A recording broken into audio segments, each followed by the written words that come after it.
Tunaendelea na simulizi yetu, simulizi ya kweli ya maisha ya Mr. Gundi. Mr. Gundi ana mengi ya kutueleza aliyoyapitia katika safari yake ya maisha. Katika sehemu iliyopita tumeona mambo mengi sana. Mr. Gundi anaendelea na maisha yake na mpenzi wake Bibi Janet. Maisha ya maneno na masemango kutoka kwa marafiki na watu wa karibu waliozunguka Mr. Gundi pamoja na mpenzi wake huyo. Mr. Gundi kwa wakati huu anatarajia kwenda kufanya interview yake ya kazi, na endapo atafanikiwa, ni changamoto gani atakutana nazo katika mazingira yake ya kazi. Na kukaribisha sana katika sehemu ya 20 ya simulizi yetu hii nzuri kabisa, simulizi ya kweli ya maisha ya Mr. Gundi.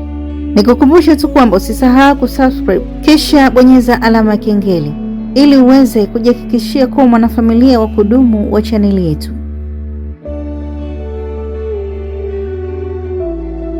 Kwa siku ile nikaendelea kukusha nizamu. Lakini nikastaki tena sitaki ruti ambazo najua hii ruti inaweza kadi. Mtu akiniambia twende mjini naambia siendi. Si twende wapi naambia si labda kuna mapoli naambia huko mimi siendi. Labda ikawa pale pale labda mtu kanipigia simu. Nifuatie chips nafuata chips. Yaani ikawa niko ruti ya pale pale. Yaani najilinda ili mradi kesho niende kwenye test. Kwa hiyo hii ilikuwa ni interview sasa mara ngapi ambayo mpigiwa simu naenda kufanya? Tagia uanze kufanya hizo interview, na je, kwa ufupi tu tujue kwamba je, ulifanikiwa kwa hatua hii ama ilikuwaje? Hiyo ndio ilikuwa interview yangu ya mara ya kwanza. Kwa sababu mara zote nilikuwa naambiwa tu bwana, nenda sehemu fulani kuna usaili, yani usaili wa kuandika majina kuandika majina afu mnaondoka bila kupewa chochote, bila kupewa chochote. Hata testi tulikuwa tujai kufanya. Yaani hiyo ndio ilikuwa interview yangu mara ya kwanza. Yaani tokea nitoke chuo 2016. Hiyo 2019. Hiyo 2019. Unaona. Basi nikaambia mimi nipo tayari. Kanaambia na kuandika jina. Uko tayari kweli kwenda kufanya nani test? Nikamwambia Kaambia basi sawa, unapajua Ngelengele? Nikamwambia Ngelengele napajua. Sababu mara ya kwanza nilienda. Nikamwambia Ngelengele napajua. Kaambia basi unatakiwa saa 1 uwe getini pale. Ukifika getini pale, wewe wataja jina lako, majina yako matatu ambao utanitumia sasa hivi. Nikamwambia sawa, ukifika yataje pale watakusaini, utaingia ndani utafanya test. Ukiulizwa umetokea wapi? Nikamwambia nimetokea Kinguluila. Nikamwambia sawa. Basi akakata simu, nikamshukuru sana. Nilikuwa kwenye misha ya kumpeleka huyo jamaa alienda kutengeneza nani umeme. Basi alipomaliza yule tukarudi zetu nyumbani, mara alikuwa blaza wa pale pale nyumbani na maeneo ya nyumbani. Basi tulivorudi nikafanya mishemishe zingine. Asubuhi mida kama saa 11 nikawa nimetoka na pikipiki yangu. Mpaka Ngelengele. Nilipofika Ngelengele pale nikaenda paka getini. Fika getini pale nikataja jina langu. Kweli nikakuta jina langu lipo.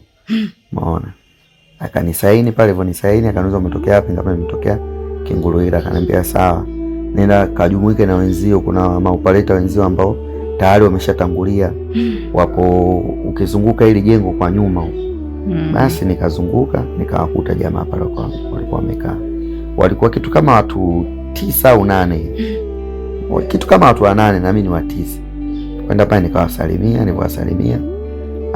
Kama bahati katika wale kuna jamaa mmoja naye tulikupo naye kwenye usaili, yeye tulikupo naye kwenye usaili. Tulivokutana pale kwa sababu ni mtu ambaye tunafanya usaili tulionana naye, kwa hiyo tunajua wabongo tena ikawa kama washikaji. Oya vipi, fresh, shwari. Na wewe umeitwa? Ngambia poa, hamna noma. Basi kwa tumekaa tena hapa nasikiza story sasa. Stories zoko zinapigwa pale kwa sababu kulikuwa kuna watu tofauti. Kuna ambao wamenizidi umri. Umeona, kuna yani wengi walikuwa wamenizidi umri. Umeona, wengine walikuwa vijana wenzangu ila wengi walikuwa wamenizidi umri. Kuna wewe mmoja ndo alikuwa mtu mzima kidogo. Basi kila mtu akana hadisia pale story zake. Bwana mimi nimetoka sui Geita sui kwenye migodi sui ya nini sui. Mimi moyo unapiga, nasema sasa kama hawa wametoka Geita, wametoka sui, wengine wanasema wametoka sui na Mungu sui wapi sui kwenye migodi. Mimi najiuliza, nasema sasa kama wenzangu wametoka kwenye makampuni, wameshafanya kazi. Mwingine akanasema mimi katika uopalete na miaka 10 mimi pale leo inadunda sasa mimi ambaye nimetoka chuo sijawahi kukata kwenye mashine hata kwenye nani mtambo, leo hii mimi naenda kufanya testi na hawa ambao tayari wamebobea, itakuwaje? Kwa hiyo yani ilikuwa inanipa hofu sana. Basi piga story pale, akaja kuna mtu alikuwa ameagizwa na HR akaja akatuambia, jamani, hiyo nadhani ilikuwa imeenda kama mida saa 5 saa 6 kasoro hii. Akaniambia, jamani, inabidi mvumilie, baada ya lunch ndio mtafanyaje, mtafanywa testi. Kwa sasa hivi kama kuna mtu kama anazunguka nini, lakini saa 7, maana saa 7 ndo anakuwa washatoka, saa 6 ndo anaingia nani kantini kula, saa 7 tutafanywa testi. Kwa sababu sawa. Kwa mimi na yule jamaa wangu, kwa sababu mimi nilitoka nyumbani tokea asubuhi saa 11 nilikuwa sijala. Nikamwambia jamaa wangu, mwanangu, vitu wenzetu Ngelengele mjini, kwa sababu ile kambi ilikuwa pembeni kidogo mwa Ngelengele. Basi kaniambia poa, ngaasha pikipiki tukaenda paka center, tukaagiza pale supu. Uwezi amini ile supu mimi ilikuwa hailiki. Yani pressure nawaza itakuwaje. Ndio. Supu hailiki. Tukanywa chai pale, tulivyomaliza tukodi zetu kambini, tumefika tu, tumekaa kama nusu saa. Tukashangaa tunaitwa wale watu wa testi. Tukasogea, kaambia HR amesema kabla ya kwenda kufanya testi inabidi muende kantini mukale. Yani hapo tulikuwa tunajiona kama watu fulani hivi, kama ufahari fulani hivi, kwa sababu jinsi ile kambi ilivyo, yani kila mtu ana mishemishe zake, wafanya kazi unajua wabongo tena. Mara ukaingia na ndizi, huyu kaingia na nini, yani pilika. Sisi tukaingia paka pale, kuingia na nini ndani kwenye ile jengo, mlangoni tu kuna kama kimashine fulani hivi ukutani. Kile kimashine unaenda pale, kimfano kama umeajiriwa una kadi, unaenda pale una kama una nani hivi unagusisha. Kikipiga tiki ina maana bado ID card yako inaonekana bado iko hai, na una nani uko unachukua sahani, unapakuliwa chakula, unakula. Kwa sisi hapa tumefika hatuna ID card, sisi tulikuwa watu wa testi. Kwa tulipofika pale tumeenda kwanza tukamwambia yule jamaa ambaye anasimamia chakula. Akasema mimi siwatambui, HR hajaniambia kitu. Basi unajua tena watu kibao, unajua wabongo ni ile tabia fulani ya kushangaana ile. Basi tulikuwa tumekaa hivi, maana tulikuwa kama watu 9 hivi. Tumesimama hivi kama kikundi, basi watu wote kantini pa watu angalia sisi. Yaani kama vituko. Mimi nikamwambia mshikaji, wewe mwanangu, mimi hapa bwana, tutoke tu nje bwana, mimi masuala ya kucholeshana sipendi, yani wewe angalia watoto wanatuangalia sisi. Mshikaji akaniambia hamna, tusikilize utaratibu unakuaje. Lakini mimi namwambia vile, yani ile pressure tu, yani hofu. Umeona hofu tu ya test ile. Basi akatoka jamaa mmoja akaenda kwa HR, akamuuliza, bwana vipi wale watu wananiwa testi kule kantini, utaratibu wao upoje? Akamwandikia kimemo kwenye karatasi, akaandika kimemo, akaandika na idadi ambayo tupo, akaenda akampa. Alipopewa tule jamaa anasimamia pale chakula kantini, akatuambia watu wa testi, haya chukueni sahani. Tukachukua sahani, chakula yani unapimiwa wewe paka mwenyewe useme basi. Kuna ugali na kuna wali umeona. Basi tukaenda mimi tukapima pale na chakula, tukakinga sahani, kapakuliwa wali, mimi pakuliwa kama miko miwili hivi. Nikamwambia inatosha. Kaenda nikachukua tunda, nikachukua, maana siku ilikuwa wali kuku, kuna siku nyingine kwa wali maharage Chinese na mboga zingine, siku ilikuwa wali kuku. Umeona. Basi kaenda tumekaa, kuku nusu, yani kuku ile anakatwa mara 4. Anakatwa vipande vingi, yani basi mimi nimekaa kwenye meza ile nakula chakula akipiti. Yani nawaza itakuwaje? Mimi nitatoboa kweli? Hao wenzangu wametoka tayari, wametoka kazini, wametoka kwenye kazi. Mimi sije kufanya kazi yote, nitatoboa? Moyo unadunda vibaya mno. Basi kile chakula akiliki. Uwezi amini, unajua kwa mtaani maisha ya kawaida haya kuku inakuwa, yani tuseme kwa maisha yetu watu wa kawaida, yani kuku tuseme kitanzania, yani kuku ni kwetu ni kitu cha ajabu sana, ni kitu ambacho unaona kama special. Lakini uwezi amini ule kuku mimi sikumla. Kuku ile nilimega kidogo sikumla.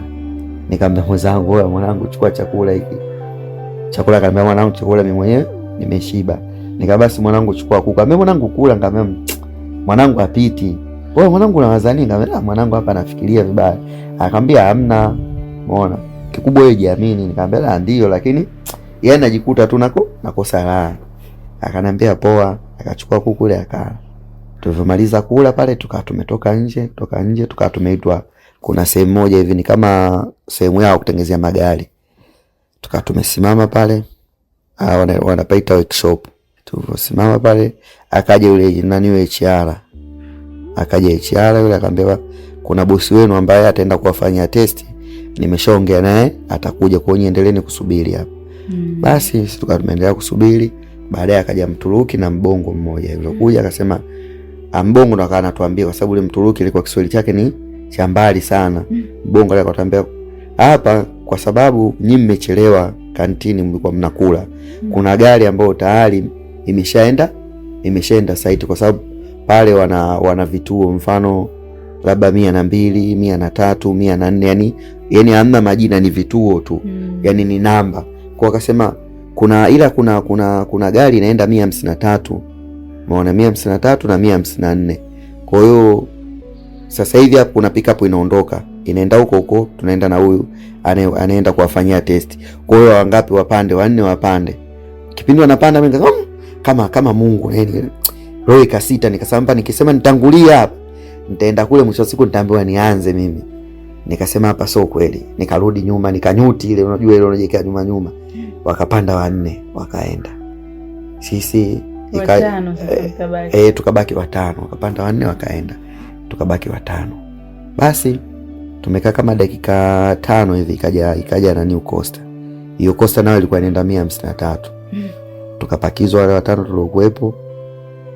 Tukawa tunaelekea. Sasa wakati tunaenda sasa, mimi kwa sababu njia ya mradi si ndo nilikuja nayo, mimi sikupita lami. Kwa sababu kuna njia ya lami kutokea Morogoro kwenda Ngelengele, alafu kuna njia ya mradi, na hiyo ndo shortcut. Kwa hiyo mimi nilipita njia ya mradi, japokuwa walikuwa wanazuia, lakini mimi nilikuwa naenda kufanya test, kwa hiyo ilikuwa haina ugumu sana. Basi kwa wakati tunaenda hivi tunaenda kwenye testing, kana shangaa mbona huku kama tunarudi tena Morogoro, kwa sababu ilikuwa Ngelengele, yani hiyo ina maana tulikuwa tunakaribia Mikese, karibu na Morogoro, karibia na Morogoro mjini. Kwa nikaana nasema ningejua ningekuja na pikipiki yangu, mawazo sasa mimi mwenyewe. Umeona, nikipaka nikamuuliza mshikaji, wewe mbona kama tunarudi tena Morogoro, kwa tunaenda kufanya wapi testi? Kwa sababu hiyo lot 1 ambayo mimi nilifanyia nienda kufanyia testi, ina maana lot 1 ni Dar es Salaam mpaka Kilosa kuendelea mpaka Dodoma, hiyo lot 2.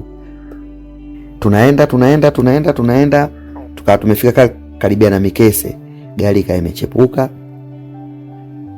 Tukaenda, kuna sehemu moja ilikuwa kuna kifusi kimerundikwa kinga, ina maana kama material fulani vya meo. Tulifika pale, gari ikasimama, tukaambiwa wanangu mmefika. Dereva akanatuambia mmefika. Tufungulia mlango pale, kushuka sasa tunafika tu pale. Tunamkuta yule mzee ndo ana operate, yule ambaye mtu mzima kidogo kuliko enzie, kuliko sisi wengine, akawa ana operate. Basi imefika saa, mimi nikaana mwangalia yule mzee anavuta pale. Unajua mtu ambaye anajua mashine, unamjua tu huyu fundi. Yaani mzee alivyokuwa na operate, yani paka mmoja nikasema kweli so poa. Yaani mzee mashine ilikuwa inamtoka, yani kwenye operate yule mzee kaiva kweli. Basi ka operate, kuna muda akashushwa chini. Akaambiwa, yani si alikuwa anafanya kazi juu ya mlima, akaambiwa ashuke chini ya mlima. Akashuka hadi chini ya mlima. Alivyoshuka chini ya mlima, akaenda akakusanya mawe kule chini, kwa sababu walikuwa wanapakia mawe. Akaambiwa panda tena. Yani ile kama ningekuwa nimeambiwa mimi nishuke chini alafu nipande pale nikamwambia yule Mturuki, nikamwambia mimi nashukuru, kwa sababu kwa kipindi kile nilikuwa sina uwezo wa kufanya hicho kifanya yule mzee. Japokuwa darasani tulifundishwa na nilivyokuwa chuo tulifundishwa ile inaitwa mountain dismountain, yani kupanda na kushuka. Basi kile kitendo alichokifanya watoto tukawa tunashangaa, kwa sababu ni sehemu, yani ni kwenye maporomoko, lakini mzee kashuka kapanda bila wasiwasi. Watoto tukawa tunashangaa, mzee sio poa. Akashushwa, yani akateremshwa kwenye ile mashine. Akaingia jamaa mwingine akaoperate, akapandishwa tena yule mzee. Yani yule mzee kwenye mashine alipandishwa na kushusha mara 4. Kuna muda tulitoka tukahamishwa, ile mashine ikasemekana mafuta hamna. Tukahamishwa ile 153 tukaenda 154. Kulikuwa kuna kuna mawe wameblast mawe. Kwa hiyo kuna mashine ya kupakia nayo, ilikuwa napakia mawe. Yule mzee kaenda akapandishwa kwenye ile mashine, akaoperate tena hiyo mara 3 sasa hiyo. Tukatoka pale tukaambiwa mashine ya kule ishaikwa mafuta, tukarudishwa tena 153. Yule mzee akapandishwa tena kwenye mashine. Uwezi amini, mimi yule mzee ndo akazidi kunichanganya. Sasa kama huyu anaweza, kwa nini anapandishwa anashushwa? Basi akaingia, alivyotoka yule akaingia wa pili, akaingia wa tatu. Sasa mimi jina langu lilikuwa wa 3 kutoka mwisho. Umeona kwenye kuandika pale, yani mimi nilikuwa wa 3 kutoka mwisho. Kwa hiyo pale mimi nilikuwa najua tu kabisa wataopaleti wengine, mimi nitakuwa wa mwishoni. Umeona? Basi yule mzee alivyoshuka nikaanamuuliza, ambia mbona umepandishwa na kushuka? Ambia sijajua, inawezekana kuna kitu kilikuwa kiko sawa, ndio maana alikuwa wananipandisha wananishusha. Nikamwambia hongera bwana. Akaniambia asante. Nikamwambia mbona kama una wasiwasi sana? Nikamwambia hamna. Anakuona kama una hofu? Nikamwambia hamna. Basi nadhani kama mtu wa 5 kupanda kwenye mashine, anashuka yule, naambiwa mimi yule Mturuki akanionyesha mimi kidole, wewe ananiambia kanosha kidole, nenda kwenye mashine. Uwezi amini, mimi nilikuwa sijajipanga, yani kwa sababu mimi sinajua mtu wa 3 kutoka mwisho. Kwa hiyo kisaikolojia alivyonishtukiza vile, yani nikaa natetemeka. Yule jamaa anashuka kwenye mashine ndo anashushwa, mimi ndo natakuwa niende namsubiria ashuke, mimi nikapanda. Uwezi amini, nimekaribia kwenye mashine, nibaki kama hatua 10 hivi au hatua 7 hivi panda kwenye mashine. Nikasimama nikasema, Mungu naomba unisaidie, kwa sababu mimi hii ndo testi yangu ya kwanza, na kama nikifeli hii testi ina maana hata chuo nilichokisoma yani hamna kitu nilichokifanya. Mvuta picha, yani umesoma chuo alafu testi yako ya kwanza unafeli, yani inakukatisha tamani, kana kwamba hata sehemu nyingine unaweza ukawa unaogopa kwa sababu si umefeli.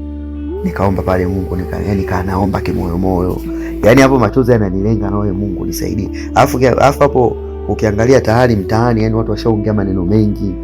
Umeona, umesoma VETA zenyewe zikusaidii sio nini, yani majungu yale, watu washaongea maneno mengi sana. Kwa hiyo nilikuwa na uchungu, afu na mimi ukizingatia tayari nimeshakaa kitambo, kwa sababu tokea 2016 mpaka hiyo 2019 karibia miaka 3 hapo. Umeona, kwa hiyo nilikuwa na uchungu sana. Basi yule jamaa alivyoshuka, kwa sababu si chuo toka tumefundishwa jinsi ya kupanda kwenye mashine, jinsi ya kushuka. Basi yule jamaa alivyoshuka, mimi nikaenda nikafuata hatua zile nikapanda. Nilipopanda, kwa sababu sheria inakwambia ukifika tu kwenye mashine, kitu cha kwanza, yani iwe gari iwe mashine, kitu cha kwanza kufunga mkanda. Basi mimi nilipofika pale, uwezi amini, ule mkanda ulikuwa hamna mtu aliyefunga, na nadhani ule mzee alikuwa anapandishwa na shushwa kwa ajili ya kufunga mkanda, kwa sababu ule mradi ni wa serikali ambao ni SGR, na wao katika vitu ambavyo wanazingatia, na hata sisi kabla ya test, kwa sababu tulipewa semina fupi, tulielekezwa vitu gani ambavyo tunatakiwa tuwe navyo makini. Usalama, tuliambiwa tunaichara, jamani jitahidini usalama. Kwa hiyo safety wanazingatia sana safety. Safety ni usalama, yani kujilinda, yani wewe umeona umakini. Basi nilipofika pale, uwezi amini, ule mkanda anafanya kuutafuta. Ina maana wale wote waliopanda hamna alofunga mkanda. Mkanda nimeokota chini ya siti. Yani anaonekana hata ule operator mwenyewe ambaye mwenye ile mashine alikuwa afunge ule mkanda. Uwezi amini, mimi nikaonekana utafuta. Sasa ule mtu akawa ananiangalia tu. Mimi kana nampiga jicho la pembeni, unajua ile la kuibia ile. Namuona ule mtu ananiangalia tu. Mimi nimeinama chini ya siti natafuta mkanda. Kwa hiyo nikautoa ule mkanda, sababu nilikuwa na mwili kidogo, na kitambi.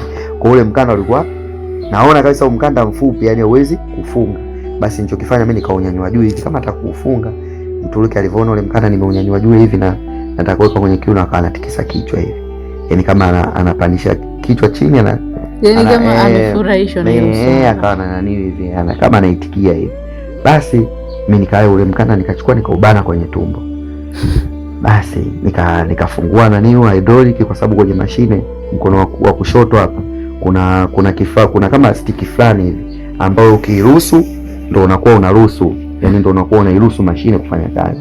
Hapo ikiwa on, basi nikaruhusu hydraulic, nikashika stiki zile, nikashusha boom, nika swimming ni kuzunguka kwenye excavator, kwa sababu hiyo mashine ilikuwa excavator.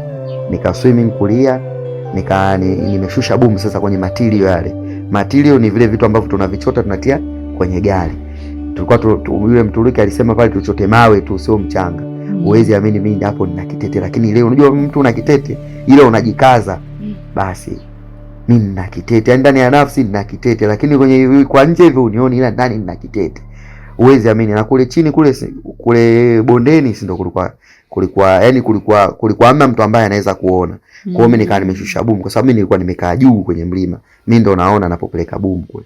Nikapeleka boom, nikanyosha boom mpaka mwisho, nikakunjua bucket, nikaenda nikachota, nilivyochota makwa nikachota mchanga kama wote. Nikajishtukia nikamwaga. Nikaja mara pili nikachota mawe yenyewe, nimechota mawe yani hata mawe 15 hayafiki. Nikaa nimechota mawe na sisi mwalimu alitufundisha yani ukiwa unapakia mchanga utakiwa kuirusha juu, yani utakiwa kumwagia juu, yani kumwaga kwa kurusha. Yani sasa ndo labda unamimina maji kwenye pipa, utakiwa umeka kichwani, ndio ipo kichwani afu ukamwaga ile maji kwenye pipa. Mfano wake yani takiwa ndo ile uishushe yewe karibu hapo inakuwa kuna max unazipata. Na mawe nayo hivyo mawe utakiwi kurusha, sababu ukirusha inawezekana ukatoboa na new body la gari. Kwa hiyo ile nikaamini nayo ile kichwani. Kwa hiyo hivyo chota ile mawe matatu, mimi nimeswim nimeenda hadi kwenye ile body. Sasa nimesogeza hadi chini kabisa, nimemwaga ile mawe kwa chini pap. Yule mtuki nikamwona tena anatikisa kichwa, nikanyanyua boom, nataka niende nikachote tena shanga la pigwa mruzi. Nikageuka, jamaa kanifanyia, kuna ishara yetu ambayo si maupaleta ambao unaambiwa bwana hapa simama, au kuna dharura simamisha mashine ambazo umefundishwa. Kwa akanionyesha, kuna ishara akanionyesha, nikamuelewa kuwa nisimame. Basi niliumia roho vibaya mno, kwa sababu wenzangu wote waliopanda yani wamechota bucket karibia 10, wengine karibia 20, wengine wamejaza magari mawili. Mimi nimechota bucket moja, naambiwa shuka. Basi wezi amini pale mimi ndo nikavunjika moyo kabisa, nikasema mimi nishafeli. Basi nikashushwa pale. Nilivyoshuka, kushuka nawe kuna sheria ya kushuka, yani kushuka utaki kushuka yani mgongo uache nyuma, yani takiwa wewe ugeuke unaposhuka, yani unaposhuka ndo ukupe mgongo. Basi nikashuka, nilivyoshuka yule mtoki akananiangalia na ananiwe anatikisa kichwa. Akaja akapanda mwingine, akapanda yule rafiki yangu. Kupanda yule rafiki yangu kashuka, alipopanda akaoperate akashuka. Mturuki akamfanyia kidole hivi yani poa. Yule jamaa akanachekelea, akajua patani nishafanya nishafaulu hapa.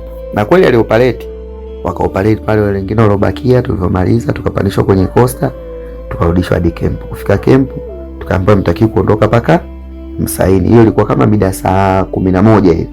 Kaambiwa atakuwa Msaini saa 11 jioni. Natakuwa Msaini kwa sababu kuna wengine wamefanya testi, alafu nashangaa kesho tena naita maopaleta mtu anajirudia. Kwa hiyo mkisaini na maana na kwa anajulikana. Wewe kama unarudia ipite wiki 3 ndio unaanza kurudia. Basi akaingia jamaa wa kwanza akasaini, akaingia wa pili akasaini, akaingia mwingine. Sasa akaingia yule mzee. Yule mzee kuingia kasaini, anatoka akasema, mbona mimi nimeenda kusaini nimeona kuna majina yamewekwa X, yani kama nyota fulani, yani kuna ile X alafu kuna yani kama nyota fulani hivi, yani kama X lakini sio X ya kukata mara mbili, yani kama ina mistari 4. Akasema mbona kama kuna majina yamewekwa X, na kwenye hayo majina jina langu nimeliona limewekwa X, na kuna la mwingine sio nani sijalisoma vizuri. Kila anaoingia angalie jina lake. Mizamu yangu ilikuwa bado. Kweli na mimi nilivyoingia nikaona jina la jamaa alikuwa anaitwa Sengo. Nikaona kweli jamaa yule jina lake limewekwa X. Yule rafiki yako wewe sasa. Mzee, rafiki yangu yule hela kwake aliwekwa X. Yeye akaitwa Mgomba. Yule mzee jina lake limewekwa X, la kwangu limewekwa X, na kuna jina lingine ile nimelisahau sio nani, nao limewekwa X. Kwa hiyo majina haya matatu kwenye yale majina 9. Mimi pale nikazidi kuchanganyikiwa. Kama jina langu limewekwa X, ina maana mimi nimefeli na yule mzee. Kwa sababu yule mzee alipandishwa mara 4 kwenye ile mashine. Kwa hiyo nikajua kabisa mzee yule kafeli na mimi nimefeli. Basi wezi amini pale nimekaa ni sina raha. Jamaa akaniambia, "Hamna, usijali mwanangu, wewe nani utujipe moyo. Umeona mbona uko vizuri? Ila tatizo lako wewe moja tu, uko slow." Umeona yani hauko fast lakini uko vizuri. Nikamwambia poa. Basi tumetoka pale baada ya kusaini, kaasa wengine walikuwa wametoka mbali. Kama huyo Mgomba alikuwa ametoka Dar es Salaam, mimi nilitoka Morogoro mjini. Huyo Sengo alitoka Mwanza, kuna wengine walitoka Tanga, yani watu wametoka sehemu tofauti tofauti, na wa Geita, kuna wengine walitoka Geita, yani wametoka sehemu tofauti tofauti. Basi mimi nikaambia wao, jamani, kwa sababu wengine wale sio wanasema wao wakongwe nini, afu na mimi ukiangalia ndo chipkizi. Kwa hiyo nikaambia wao, jamani, basi tubadilishane namba, kwa sababu wote fani moja, umeona, kwa sababu inaweza ikatokea siku ikatokea kazi tukapeana nini, tukapeana madili. Kwa hiyo mimi nikanapita, tunabadilishana namba nini hivi na hivi. Jamaa mmoja kaniuliza, kwani mwanangu umetokea wapi? Anaitwa Fortunatus. Nikamwambia mimi nimetoka Morogoro mjini. Akaniambia umetoka Morogoro mjini? Nikamwambia mimi mwenyewe mbona nimetoka huko mwanangu. Kaa vipi, nipe lift? Nikamwambia poa, hamna noma. Tukaagana pale na wale wengine ambao nao wanakaa mbali. Yule dada naye nimeagana naye, wewe mwanangu basi fresh poa poa. Jamaa wengine wakatawanyika, mimi nikampakiza yule mshikaji yule Fortunatus. Tunarudi zetu Morogoro sana, pita njia ya mradi. Sasa tupo njiani, yule jamaa akaanza kuniambia, kwa sababu simempakiza upo nyuma, basi kuna muda akanisogea na news kioni. Sema nini mwanangu? Yaani mimi nimekosa raha kabisa. Yaani mtu unaniona sasa, ukiniangalia huyu bwana huyu mtu gani ambaye amepoteza matumaini. Kwa hiyo jamaa akaniambia, sema nini mwanangu? Wewe mwanangu uko vizuri ila bado uko slow. Sema usiwaze mwanangu hivi. Yaani tunapiga stories zile kuhusu test ile. Nikamwambia poa mwanangu, hamna noma kweli. Mpaka Morogoro mjini. Tukawa tumefika maeneo ya Msamvu, jamaa akaniambia bwana mimi niache hapa. Msamvu mjini pale stand. Nikamwambia mimi niache hapa, nikamwambia poa. Nikamshusha, mimi nikaelekea zangu Kionda ambapo nilipokuwa nakaa. Basi kwa sababu kipindi hiko nilikuwa nakumbuka nilikuwa mwenyewe, umeona. Basi nilipofika pale nyumbani nikaoga, nilipooga nikaingiza pikipiki ndani, yani hata mudi yenyewe ile ananiusina tena ya kufanya bodaboda sina. Nikaingiza pikipiki ndani, kaa nimetulia ndani. Mida kama saa moja nikatoka nikaenda nikala, nimerudi nyumbani. Mimi huwa nachelewa sana kulala usiku. Mimi ni kulala yani saa 8, saa 9 ndo kulala kwangu. Na mimi kulala kwangu ni asubuhi, unakuta paka saa 4, saa 5 ndo naamka, au kama sina kazi, sina maisha. Basi nikaa nimeongea sana na simu usiku, nikaa nimechelewa kulala. Nikaa nimeamka mida kama saa, kutokana na mastesi, nimeamka mida kama saa 7 hivi. Nilipoamka nikaenda nikaoga, nilipooga nikaenda nikachukua kabisa chakula, kwa sababu maeneo yale kuna mdada alikuwa anapika chakula karibia na kijiwe cha bodaboda ambapo nilikuwa nafanya mimi bodaboda. Nikamuuliza chakula, nilikuwa ninambaki, bwana naomba niletee chakula. Akamtuma mtoto akaletea chakula, nimekula chakula, nimemaliza. Sasa nikawa naongea na simu, nimekaa kwenye kochi nimelala hivi. Nimeongea na simu, unajua tena nimeongea muda mrefu, sababu kawaida simu ukiongea sana kuna dakika zao zikifika huwa inakata. Umeona? Kwa nilivyoongea kuna muda simu ile ikakata. Ilivokata ile simu, hiyo mida saa 9 sasa. Nilivokata ile simu, nataka kupiga tena ile namba ambayo nilikuwa nazungumza nayo. Sababu nilikuwa naongea na kuna mwanamke nilikuwa naye. Wewe nani Bibi Janet?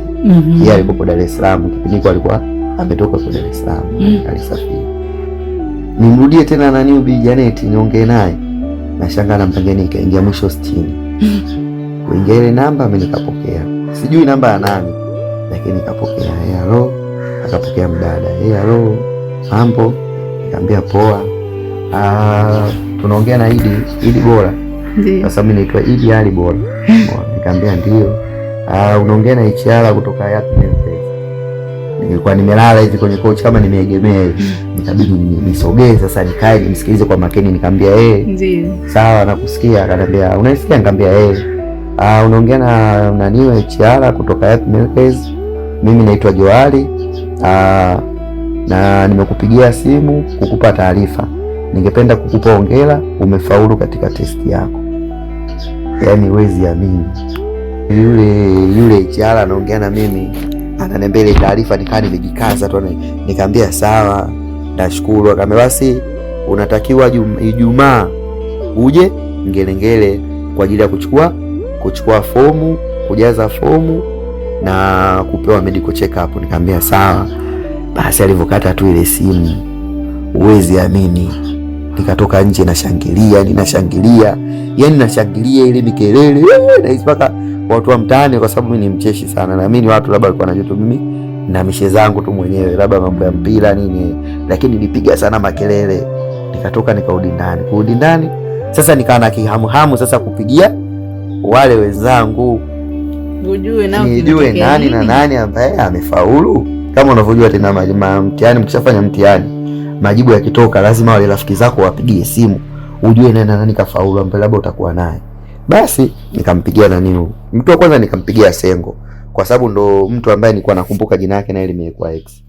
Nikampigia Sengo nikamuuliza, vipi Safi mzee, vipi? Kwa sababu alikuwa amenizidi umri, yani umri wake yani hata baba yangu anaweza kuwa hata baba yangu. Umeona? Nikamuuliza vipi, akaniambia safi.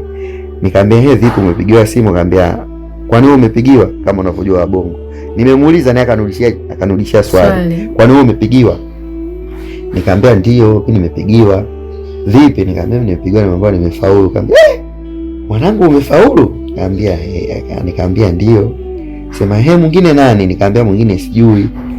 Akasema basi ngoja tuendelee kuuliza washikaji. Tukampigia, kuna jamaa mmoja ambaye tulikuwa tunamuhisi jina lake, ambaye yule anaitwa Foto. Kuna yule ambaye anaitwa Foto, nikampigia simu. Foto vipi? Umeona? Foto vipi? Akaniambia safi. Nikamwambia umepigiwa simu?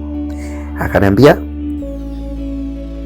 nimepigiwa. Yaani alivyokuwa anaongea anaonekana kama kalewa. Akaniambia ndio nimepigiwa. Ndio nimepigiwa. Vipi umefaulu? Akaniambia kwani wanasemaje? Hivi mtu kapigiwa simu afa anakuambia nimepigiwa, kwani wanasemaje? Mimi nilikuwa sijamuelewa, nikaona nikamwambia sasa sio umekupigia, kwani wewe kuongea naye? Akaniambia kwani walikuwa wanasemaje? Yaani jamaa alikuwa amelewa. Mbona mimi nikakata simu. Nikampigia Sengo, nikamwambia bwana nimempigia Foto, inaonekana yule na yeye ndo alofaulu. Lakini yeye ananiambiaje, kwani wanasemaje? Akaniambia amelewa nini? Nikamwambia yeye amelewa. Akaniambia kama amelewa hao sidhani kama yani hapo inawezekana hata kama amefaulu anaweza kumwacha, kwa sababu yani tayari kapigwa simu na HR, yani unapigwa simu na boss umelewa. Basi akaniambia kwa wewe mwanangu amekwambiaje? Nikamwambia ameniambia Ijumaa. Akaniambia mwenyewe ameniambia Ijumaa. Kaambia poa, basi tutaonana Ijumaa hiyo. Nikamwambia poa. Kweli mimi nikafahamisha mishe zangu pale huko na vile kikili pale, mwana nikajiandaa na furaha tena. Basi ikafika Ijumaa ile tukaenda paka Ngelengele. Nikaenda paka Ngelengele. Basi nilipofika Ngelengele tukawa tumekusanywa kwenye chumba kimoja. Yaani kama ni chumba hivi. Kuna chumba cha HR, alafu kuna chumba ambacho HR anapokea wafanyakazi wote ambao wapya. Basi tukawa tumekusanywa mule. Tukawa tumekaa sasa. Hapo mko wawili sasa. Hapo sasa tupo wengi kwa sababu sisi ambao tumechaguliwa kwenye, kwa sababu yani ni hivi. Yani HR ana chumba chake ambacho unatoka labda kama una fomu unaingia kule, enda kwa HR unaingia. Alafu kuna chumba ambacho kipo open. Basi kwa hiyo iko chumba ni chumba ambacho yani watu wote waajiriwa wote ambao, kwa sababu ile HR ni HR wa kampuni ile, na maana wa watu wote. Umeona? Kwa hiyo mule tulikuwa tumekutana, yani watu walikuwa kama watu 30. Kama sio 30 basi 25. Umeona? Yani kuna viti, kuna kama mabenchi hivi, umeona, na vimeza. Basi tumekaa hapa tulikuwa tunamsubiri HR aingie sasa. Kuingia kuna mdada akawa ameingia mle ndani. Kuingia akatusalimia, habari zenu? Tukaitikia salama. Sasa mimi akati yule ameingia yule dada, nikaa najiuliza, huyu dada mimi nimemwona wapi? Yeye nikaa najiuliza, unajua mtu ambaye tayari labda ushe kumuona labda. Alafu unakuja siku unaonana naye. Unajiuliza, huyu mbona kama ishai kumuona? Lakini kwa sababu tulikuwa watu wengi, alafu ule mtoto wa kike, alafu kizingatia ndio bosi, ndio HR. Umeona? Kwa hiyo kama mimi kuonyesha shobo dundo tena pale ikawa ngumu. Nikabidi ile michubuo, mimi nikaa nimechubua kimya, lakini namwangalia kimuona sasa, mbona kama anamjua huyu dada huyu. Basi mimi nikaa nimekula michubuo. Sasa kumbe na yeye ananikumbuka. Ndio. Umeona? Na yeye ananikumbuka. Nashangaa kaanza kuniambia, "We kaka."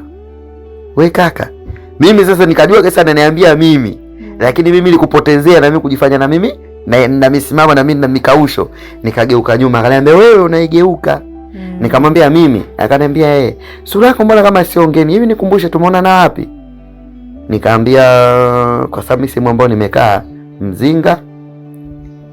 Mzinga ambao nilisoma shule ya msingi mpaka nini kambini ambapo alikuwa anafanya kazi baba na Kionda. Umeona, Dar es Salaam sikukaa sana.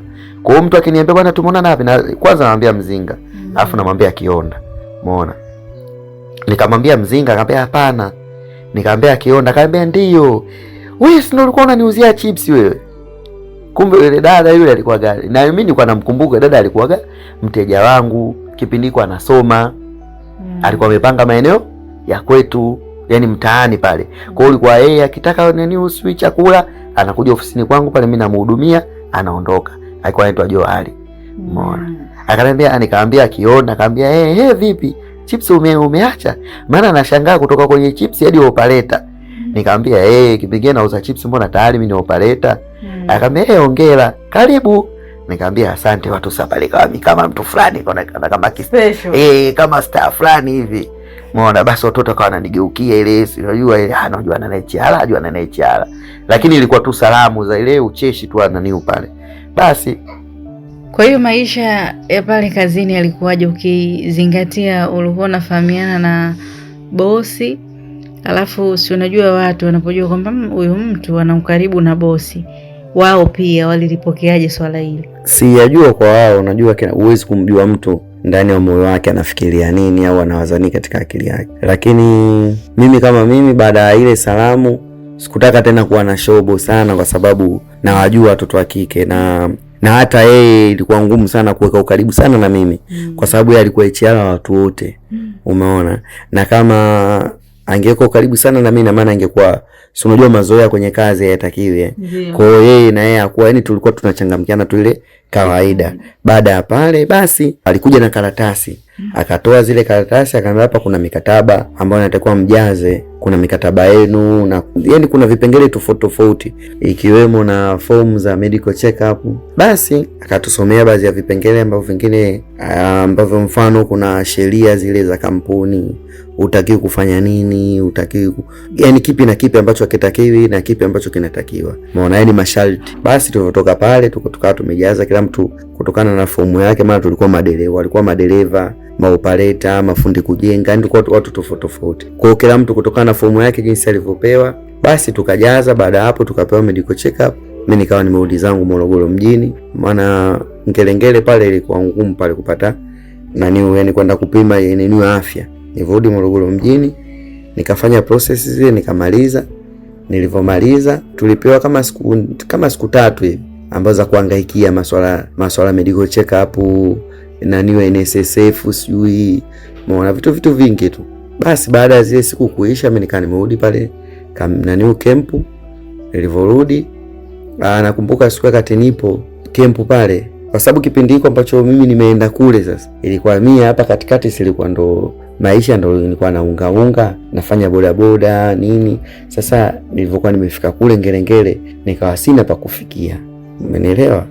Nakumbuka siku nimeingia ofisini nikawa nimeuliza baadhi ya watu, jamani nakuaje utaratibu, sababu nimepangiwa kazi huku Ngelengele. Ingekuwa Morogoro mjini ilikuwa rahisi, kwa sababu ule mradi umepita hadi Morogoro mjini, yani hiyo Kionda ndo mradi ulipopita napokaa mimi. Inakuaje utaratibu, kwa sababu nimepangiwa huku Ngelengele na mimi sina sehemu ya kukaa.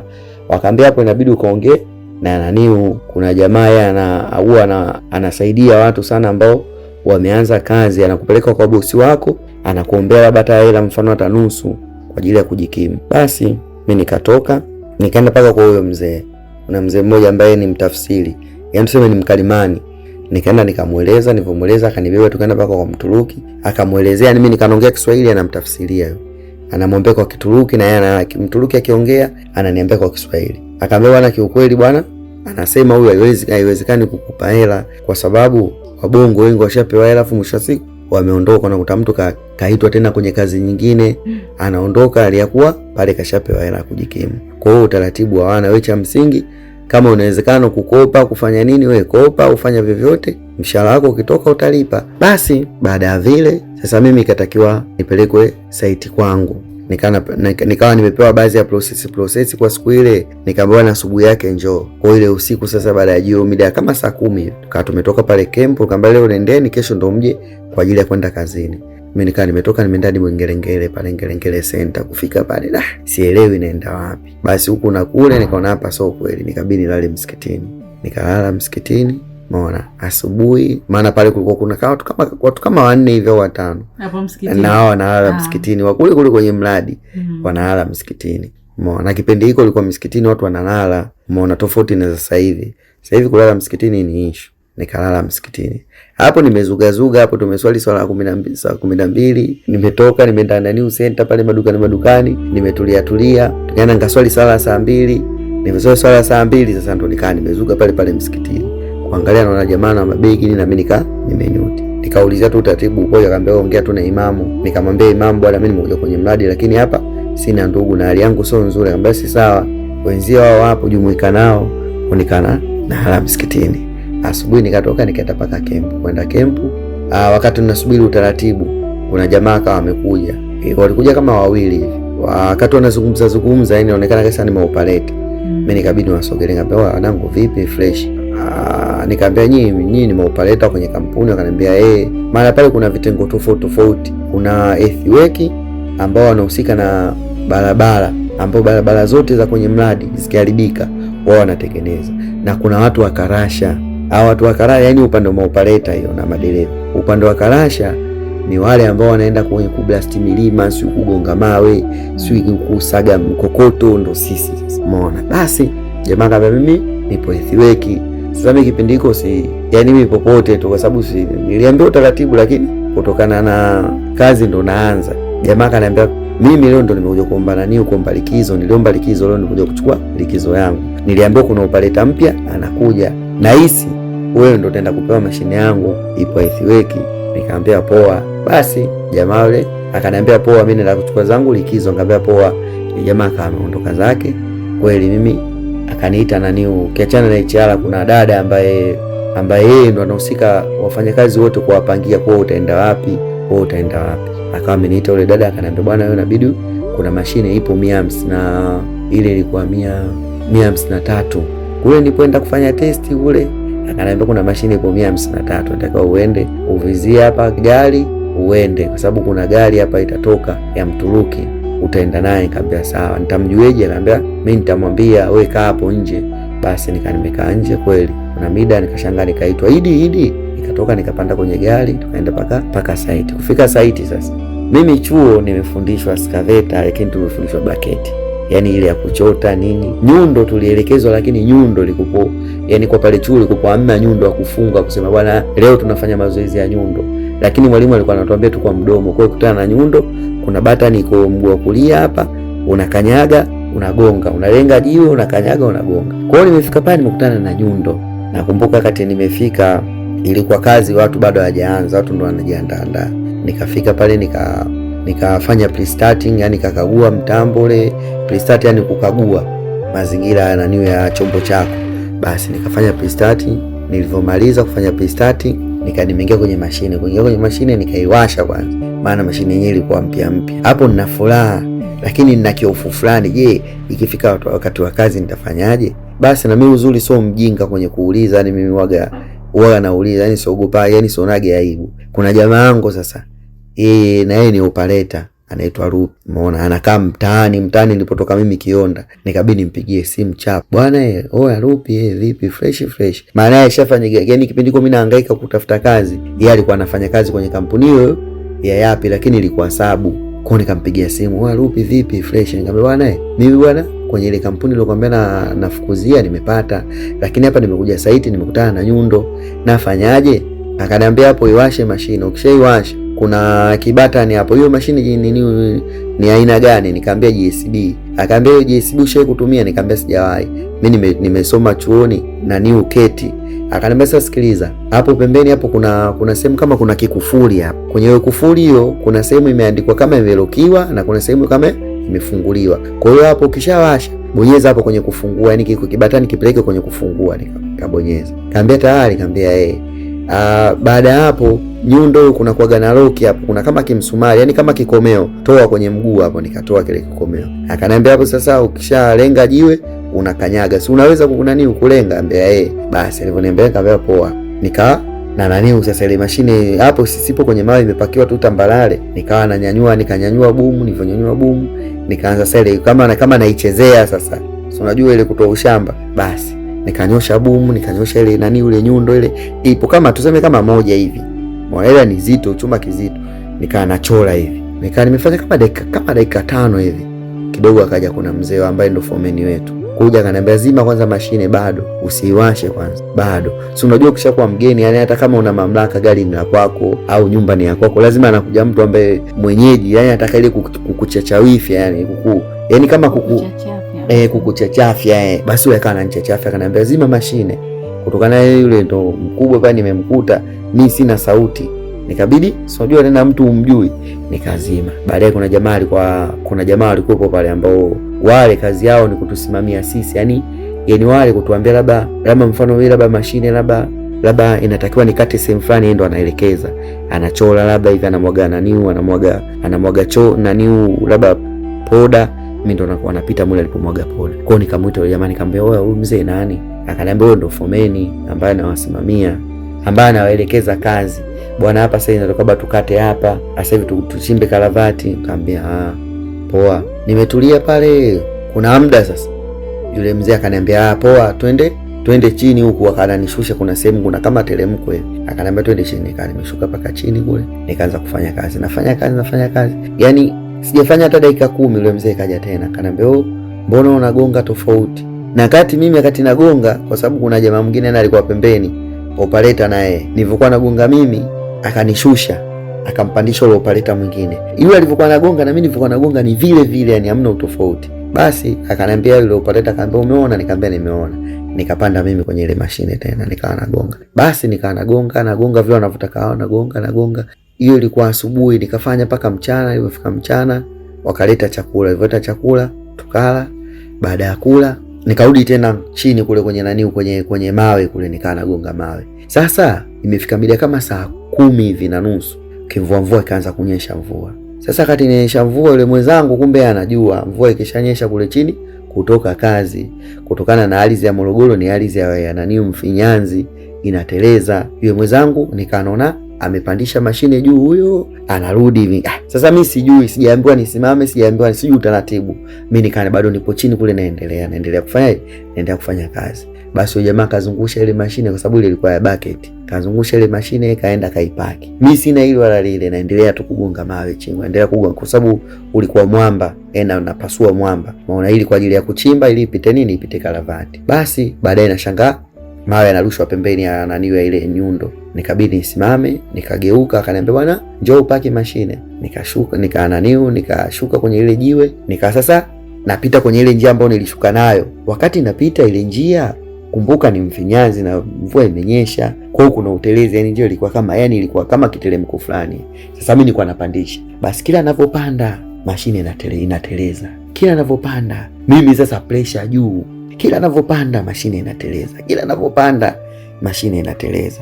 Baadaye kuna gari ndogo nikaona imekuja, imesimama juu ya mlima, kwa sababu ile nini sisi tulikuwa tunafanya kazi kwa chini. Barabara ya mradi ilikuwa kwa juu, gari ikawa imesimama. Kidogo yule mzee akawa kama ananishonyesha vidole, yani kama anafanya kitu, yani kama alikuwa anaonyesha dalili kama mimi nachokifanya siwezi. Baada ya kuona ile gari ndogo imekuja, mimi sijui sasa kwenye ile gari ndogo nani yupo, kumbe alikuja bosi wetu. Basi kidogo amekuja yule operator mwenzangu akaniambia simama. Nikasimama, akapanda kwa sababu mimi nilikuwa najivuta kwa mbele. Yule jamaa akaniambia bwana shuka nikusaidie. Mimi nikashuka. Alichokifanya yeye akageuka, akawa anajisukumiza kwa nyuma hivi. Basi akaipandisha ile mashine mpaka juu. Alivyoipandisha akaniambia poa, panda. Nikapanda, nikaenda hadi pale nilipoitoa mwanzo asubuhi, nikaipaki. Nilivyoipaki yule mzee sasa, hapo sasa changamoto za kazini zinaanza sasa hapo. Yule mzee sasa akaniita, akaniambia njoo. Akaniambia unaitwa na nani pale na bosi. Nikaenda. Kwenda yule mzee kumbe kama ananichongea. Yule bosi hakuniita wala nini, ila yeye akawa anamwambia yule bosi, bwana huyu mbona unaonekana kama kazi haiwezi. hapa anaongea naye kwa Kiingereza. Sasa unajua na mimi lugha kama namuelewa, lakini sielewi vyote. Baadaye yule Mturuki yule boss yule mzee sasa yule fomeni akanambia tu ID card yako iko wapi? Mimi nikamwambia ID card sina. ID card ni kitambulisho ambacho inaonekana wewe ni mwajiriwa wa sehemu fulani. Yani hata mfano ukienda pale camp, labda camp yoyote au umekamatwa kwenye mradi, ina maana unaonesha kitambulisho chako. Yani hiki ni kitambulisho. Nikamwambia ID card mimi sina kwa sababu kazi ndo nimeanza. Basi nilipomwambia vile akasema wewe utaje sio namba yako sio. Nikamwambia siwezi kutaja. Za nini nitaje? Yani akataka yani tin namba yangu. Nikamwambia siwezi kutaja. Basi yule Mturuki akaondoka. Mimi nimetulia pale. Kesho ya pili yake sasa nikarudi tena kazini. Kurudi kazini basi ikaanza changamoto. Muone ikaanza changamoto, yule mzee akana yani changamoto yani. Muone yani kana nifanya kama lomba ya fulani. Unakuta anafanya kazi mara ananishusha, subiri, muone pumzisha mashine. Maana unakuta yani anafanya tu vituko.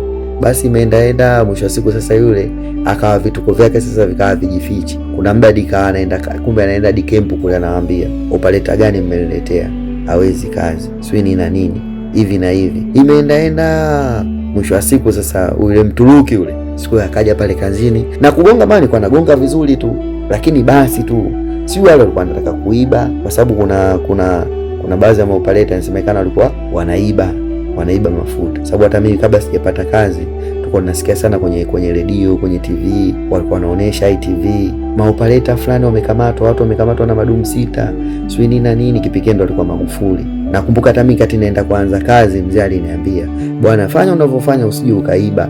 Simuona hizo anakamatwa. Kwa wale sasa sio walikuwa kama mimi na wabana sijui au mimi labda nitawaletea umbea. Kwa hiyo alikuwa anafanya vitimbi ili babi niondoke. Kwa hiyo nashangaa siku nimeenda kazini, akaja yule Mturuki akaniambia, bwana wewe hapa nitakiwa utoke uende 102. Nikamwambia sawa, yani site nyingine hiyo. Nikamwambia sawa, mimi nikatoka nikaenda 102. Kufika 102 kule nikamkuta kuna mzee huyo anaitwa Bobu. Ni mtu mzima lakini yani alivyo ni kama kijana. Basi nilipofika pale nikamwambia, bwana mimi nimekuja hapa, nimeambiwa wewe nije kuwa na wewe huku. Akaniambia poa, vipi? Nikamwambia fresh. Huko ulipotoka ulikuwa unafanya kazi gani? Kama tulikuwa tunagonga mawe. Akaniambia huku kazi zetu sisi ni kuchimba na kupanga mawe. Umeona mfano kipindi kile kwa mvua labda unakuta barabara imekatika hivi, kwa hiyo unaenda pale labda gari inakuja na mwaga kokoto, tunakuwa tunapanga zile kokoto kutumia mashine. Nikabidi muelezee, nikamwambia mzee sikiliza, bwana mzee, bwana mimi kiukweli nimeajiriwa kwenye kampuni. Sio kama mashine siwezi. Naweza lakini sina uzoefu. Kaambia wewe mashine umejifunza mtaani, umejifunza chuo? Nikamwambia chuo. Kazi ushai kufanya? Nikamwambia kazi nishai kufanya. Ni barua tu. Nikaana mdanganya, lakini kiukweli kwa kazi sijai kufanya. Lakini mashine naiweza. Ila ndo nini? Kitete. Umuelezea yule mzee, akaniambia basi sawa, haina shida, utaendelea. Tutakuwepo wote hapa. Basi kama mimi nikitoka nani nyumbani, nikifika kempu pale napanda gari la kwenda 102. Kule tena nikaasiendi. Wakati ofisini mimi nilipangiwa niende wapi? Niende kule. Basi nikafanya. Yule mzee unakuta muda mwingine labda Mturuki, kwa sababu kule nao tulikwenda kuna Mturuki naye anakuepo. Tena bora huko ambapo nilipokuepo mwanzo. Kule ambapo 102 kuna Mturuki anapenda mashine vibaya mno. Yaani yeye sio operator, yeye anatusimamia, lakini kuna muda unakuta anamsimamisha yule mzee, anapanda yeye, anaanza kuoperate. Yule mzee ananiambia achana naye, yaani huyu hataki operate, si mshahara wetu unaingia. Sababu sisi tumeajiriwa. Wewe usiwe na hofu dogo. Kwa hiyo Mturuki unakuta ana operate labda unakuta lisali zima au masaa mawili, sisi tumetulia. Kuna mpaka tunashikwa usingizi kabisa. Washangaa labda ikaribia muda wa lunch, muda wa kula labda, kwa sababu sisi tuko tunaitwa pale kule site chakula. Yule Mturuki unakuta anapigia simu, gari ndogo inakuja, anaondoka. Unakuta labda saa 5:30 labda kwenye kula labda saa 6 unakuta tunaingia sisi. Muda ule kaondoka, ndo ananiambia mimi, dogo panda hapo operate. Kwa hiyo mzee kiukweli alikuwa ananisaidia sana. Kweli mimi naingia pale na nafanya kazi, fika muda kula tunakula, ananiachia tena kama dakika 15, anambia bwana sasa hivi yule paka kula, yule anarudi hapa saa 8. Kwa hiyo nafanya kazi, ikifika labda saa 7:30 ananiambia lete nikupokee. Basi ananipokea. Ikawa hivyo.